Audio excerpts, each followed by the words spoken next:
Hi everyone, welcome to Book Boob, where today will be part 1 of my mid-year wrap-up. By the time I'm doing this video, it is now the 1st of July, and so we're already through half of the year, which is insane. I cannot believe how fast this year has been going, and I've actually gotten through quite a few books this year, so I thought it'd be fun to do a couple of videos just reviewing the books really quick that I read this year. So let's just jump in, shall we? So this first book that I read this year, I actually started in November of 2017, and I didn't finish until the beginning of January, and that book is Uprooted by Naomi Novik. The reason it took me so long is a few reasons. I'll tell you why. But first of all, if you have not read Uprooted, it's the shortest version I can give you of what it's about. This wizard who's nicknamed the Dragon, he lives in this tower kind of in the middle of the woods, and every 17 years he goes and grabs a 17-year-old girl from a specific nearby set of villages or something, and he takes her into his tower. She becomes his magician's apprentice basically, and he teaches her about magic. There's a whole bunch of other stuff that happens in the book as well. Personally, and this is my opinion, if you absolutely love this book, more power to you. That's fantastic. I love it when certain people just really love other books that I don't, and I love to hear people's opinions. But this particular book I did not enjoy at all, and I was super disappointed because it had such high ratings on Goodreads. I was really excited about reading it. I thought it was going to be fun. It felt really, really long. I didn't particularly like the magic system in this book. It was different. Not that that's a bad thing, but I couldn't connect with the magic system. I had trouble connecting to the characters. There was a lot of royalty political intrigue, which I personally am not that into. I usually don't like more the political side of some books. So that part felt really slow to me. And the number one thing that I just really did not like about this book is the romance that was in it. There was just sort of this one specific romance focus, and it was small, but it didn't make sense. It didn't make any sense to me, the two characters they put together. I was like, why are you doing this? They don't even go together at all. So that just drove me crazy. There was no rhyme or reason, and it was just all of a sudden they were into each other and then they weren't. And then they were into each other and then they weren't. And so it was not my thing. I just was not feeling it. So this one took me forever to read. Because I was not enjoying it, but I was bound and determined. I was so determined to get through this book. We were gonna get through this book because I thought at some point surely it will get better. And it didn't. So it was a little disappointing. So that's the first book I read. After that, I really wanted to jump into some one-offs that were a lot shorter and easier reads because I needed to give myself a mental break. So the second book I read this year is Daphne's book by Mary Downing Hahn. She is one of my favorite authors, and so a lot of times when I kind of need a little bit of a mental break, I will kind of gravitate towards her books and kind of go through maybe some of the books that I haven't read. Most of the books that she writes are usually ghost stories. Those are the ones that are my favorites, but she's written a lot of others as well. So a lot of times I'll delve into some of her other literature whenever I have some free time and I just kind of need a mental break. So Daphne's book follows this young girl who is in school, and she is partnered up with this other girl named Daphne. Daphne's kind of the girl that everybody makes fun of. Everyone thinks she's weird, she dresses weird, she doesn't really talk to people, she just seems weird. Eventually in this book, these two girls are put together for a school project. They're supposed to create, I think, a fairy tale or something. They're supposed to tell the story and create illustrations and make this whole book. And through doing this project, they end up getting to know each other. We find more and more about Daphne and the passions that she has. And Mary Downing Hahn kind of points out to kids about the differences in economic status, and how that really can affect how people perceive other people, and also even touches on family health and mental health and dementia. So it's a really good book. It was a sad book, but I did enjoy it. It's not one I'll probably pick up again, but I did really enjoy the book, so that one was worth reading. This next book that I read as a third one is Hear the Wind Blow by Mary Downing Hahn. Other than the fact that I sound like I'm 5 years old and I laugh at that title of that book because it's called Hear the Wind Blow, and I just potty humor. I'm a terrible person. This book was really, really good. It was set in the Civil War, and it followed this young boy and his family, and it showcased what life could have been like during the Civil War when you lived in an area that was really close to the war itself, really close to the fighting. I mean, it followed the family, and there's a lot of heartache, there's a lot of loss, but there's a lot of hope and a lot of joy in the story as well. It's a really, really good book. I enjoyed it. It was a quick read as well. A lot of times Mary Downing Hahn's books are a little bit on the shorter side, so they are really nice quick reads, so that one was fun and well worth reading. So the next books that I read, I'm going to kind of talk about them at the same time because it's a duology, and that is The Hangman's Curse and Nightmare Academy, both by Frank Peretti. So I haven't had a whole lot of experience with Frank Peretti's books. I think I've read House, which was a combination of Frank Peretti and Ted Dekker.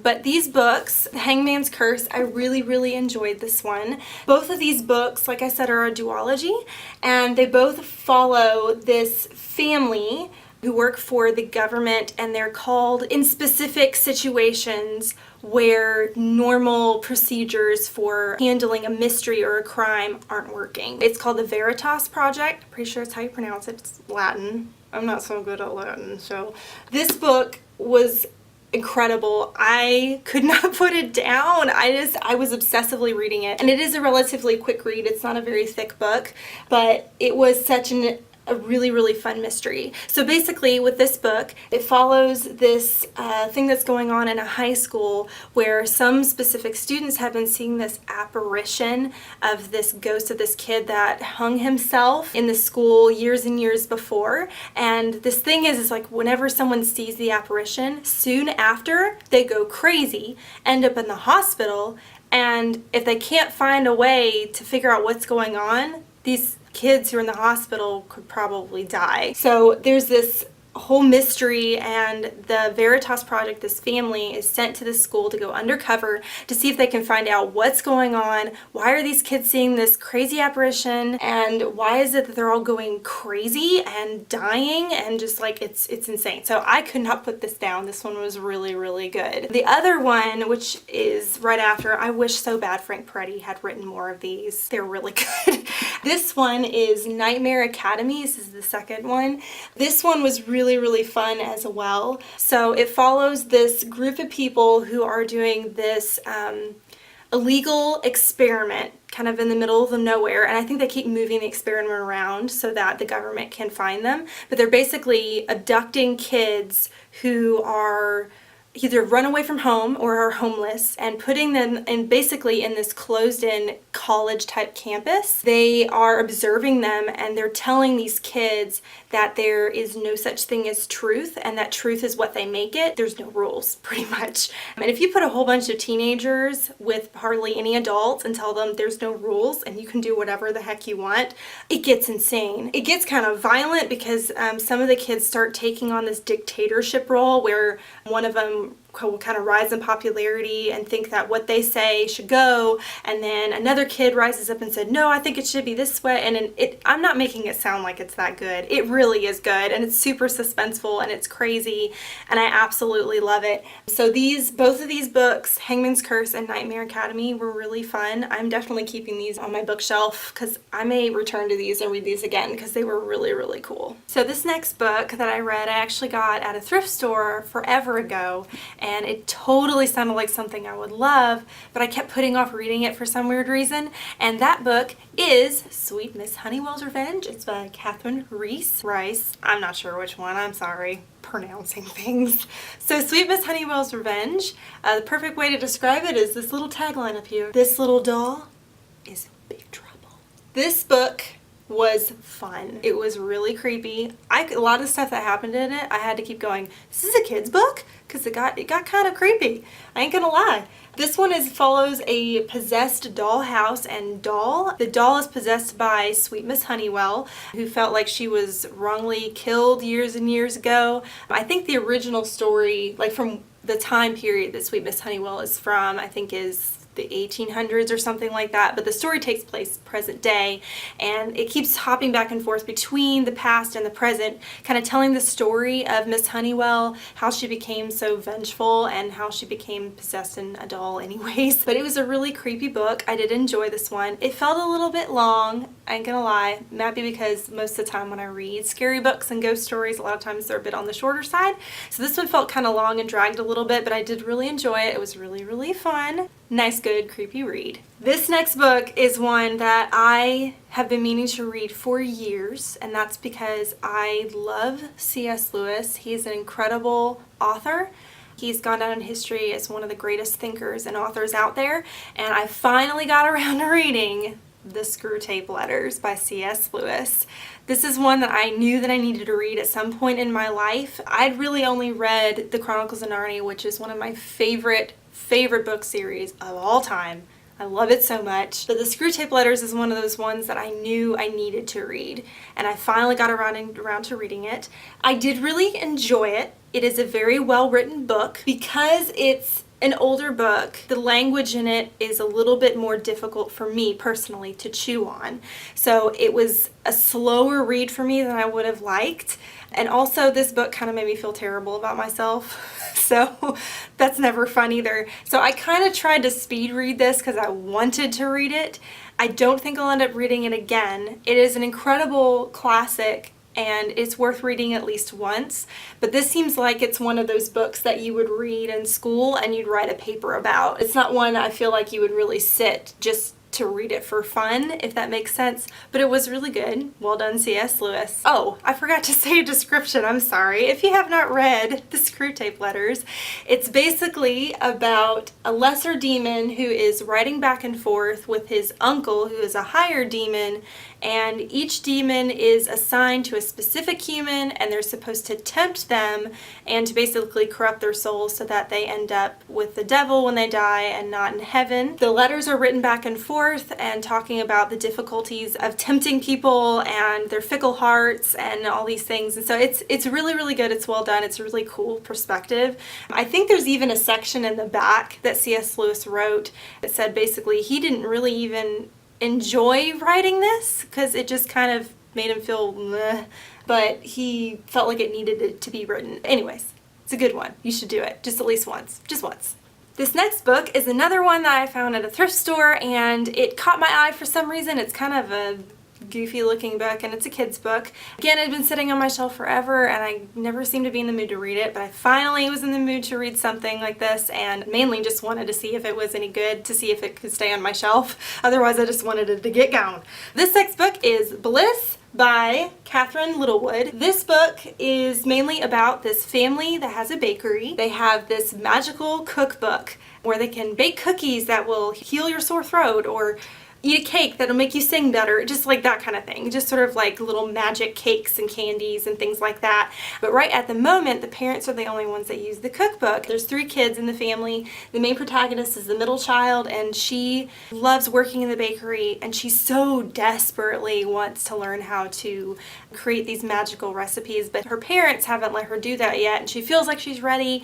Some circumstances happen to where the parents end up going out of town for a few weeks, and so she and her brothers and then I think 2 other adults kind of come in to help, and they're going to be running the bakery while the parents are gone. She is entrusted with the key to the lock that goes to the book, and of course she ends up taking advantage of that and decides that, oh, I'm going to try to bake some things out of this book to prove to my parents that I'm ready. And of course she's not ready.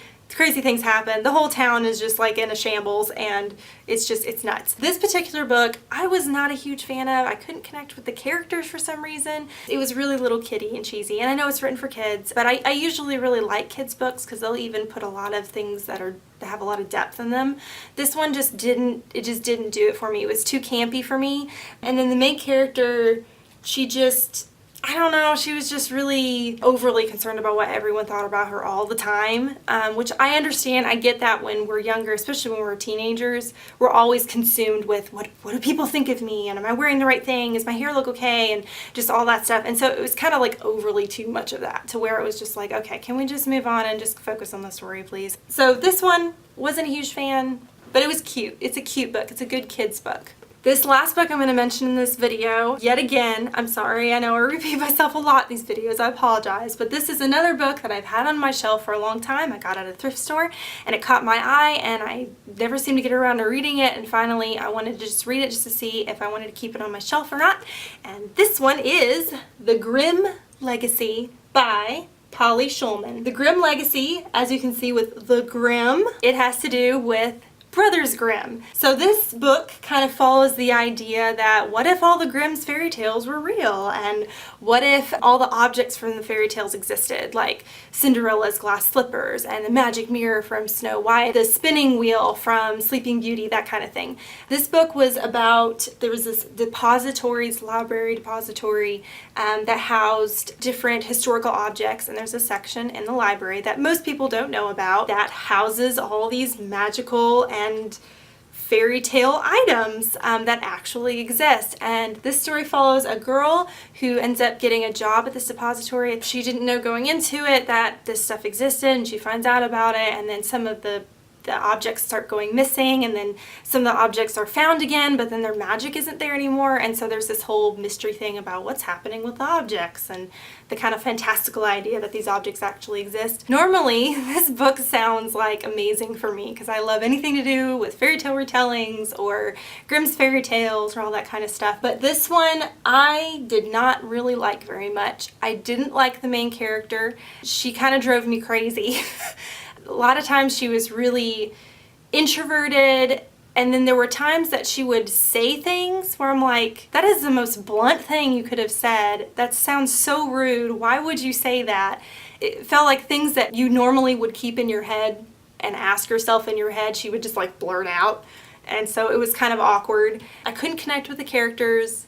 I wasn't really feeling the story that much. I don't know. This book just, maybe I just didn't read it at the right time. I don't know. But I didn't particularly love this one. There's kind of a running theme that there's been some books that I've really, really loved, some books that kind of like this year, and then some that I've really haven't enjoyed. But it's been good to be able to go through the books on my shelf and find the ones that have been sitting there for years, some of them, that I just like, you know what, let's finally read these, see if these are any good, because I got limited shelf space and ain't nobody got time for a bunch of books on their shelf. They're like, I don't know if I even like the book. I mean, do I even want this? I don't know. So yeah, this has been a really fun year, just full of new, fun, different authors and reads and ideas, and it's been really, really cool. Next week, I will be posting another video with the second half of my list of the stuff that I've read. The books that I read really started to kind of ramp up as the year went on, so there are more and more books that I start to really, really love, and I'm excited to share them with you. But thank you so much for watching. I said washing. Thank you so much for watching this video. I appreciate you being here, listening to me talk about the books that I love to read or didn't love to read. If you really like this video, just do a little boop. Do a little book boop on the like button. Or if you liked what you saw, subscribe to my channel. I'd love for you to be able to get alerts for whenever I have new videos coming out. But thank you again so much for watching. I appreciate it so much. You rock. And don't forget to keep reading.